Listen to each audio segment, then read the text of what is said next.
Greetings, Bob Weigel here of Sound Doctorin. I want to talk today about something a little different. Have you ever been on Google and you do a search for something? For instance, like the other day I was searching for to see what ranking my site would get when I looked for replacement keys for a Core Gam 1. I found above me on Google at the time, it seems like things are finally fixing themselves again. Maybe because every time I talk about it, somebody does something, I don't know. But I was getting links that were associating car keys with a Core Gam 1 that was for sale somewhere up in the listing somewhere. When it particularly happens when a legitimate site lists a bunch of things in order on the same page, and they don't want to have to build a web page for every single little item that they have a little one-paragraph thing to say something about. And so they wind up doing a linear listing and posting one picture after another of all these things on a website. And in fact, you might have this problem on eBay. If you search for something, you may find associated, non-associated things. I have come up with an invention to solve this problem. Now, it's getting initially a lot of misunderstanding from people who somehow think that it will be abused. However, that's not the case if it's done properly. It's called I'm going to call it the context tag. You could have a bracket A context equals and then some title that you want to name the context for your reference purpose and for a purpose which will, by the crawler, be associated to make it so that the beginning and end of that tag isolates that context from other listings you might have in a linear list of things, for instance, for sale items. Also, you give the example, my page has a lot of stuff about the Church of Jesus Christ, not Latter-day Saints, but the Church of Jesus Christ that Jesus talked about, not Joseph Smith. Anyway, yeah, I gave the example, what if somebody came out with a Jesus synthesizer? Well, I've got a lot of stuff about synthesizers too, but I don't have anything about a Jesus synthesizer on my web page. So if you did a search for the Jesus synthesizer, I may have more mentions of Jesus and the synthesizer than the person who manufactures the Jesus synthesizer. And therefore you're going to find my page way before you find their page. Okay, but the way it should work is not that, obviously. I should have a context begin, context end when I'm done talking about. I mean, I'm not going to break up my web page so that somebody suggested I put all the stuff that has to do with Jesus, somewhere else. Well, that's not going to happen because, that's what my life is, and my web page is my web page. It's not about a company. It's not about making money. The intent of my web page is to help people.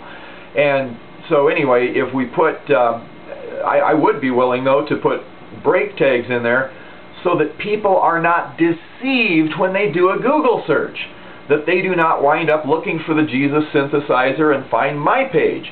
Rather, they find some page that has information about that particular item, or they find a page that's an immoral person who has intentionally misled somebody to their page.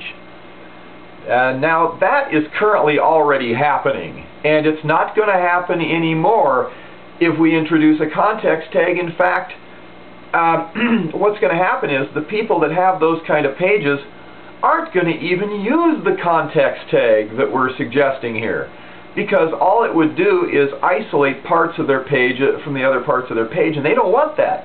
They want everybody to run into their page no matter what they're looking for. Do you understand? And right now, that's happening.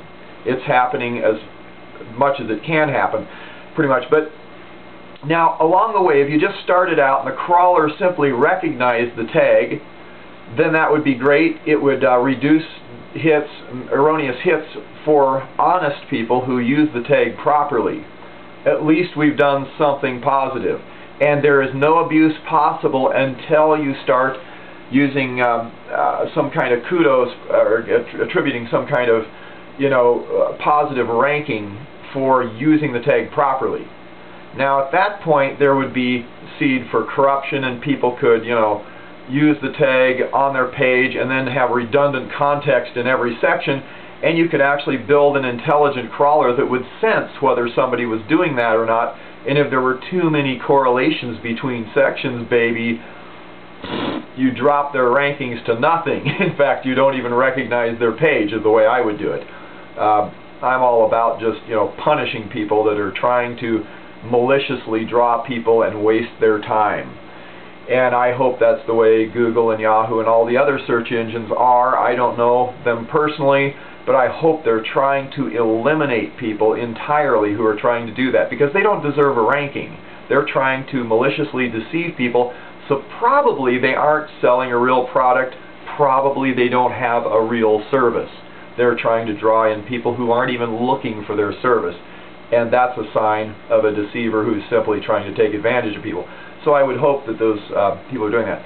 But, there are several avenues as you think about it along the way, and I'm just going to leave it to other people to think about that, but I've thought of a couple ways. I'm not going to include it in this video because I don't want to tip off the hackers, but there are a couple ways that you could progressively, if you had a search engine that was integrable, say the people for Yahoo wanted to really do a good job, and they decided to implement this, there are some things they could do along the way that would promote the people who are using it right. And I've thought of two different ways that are really good that would pretty much ensure that corruption would be eliminated from that system. But we'll talk about that later. Bob Weigel here at Sound Doctrine. Have a good day.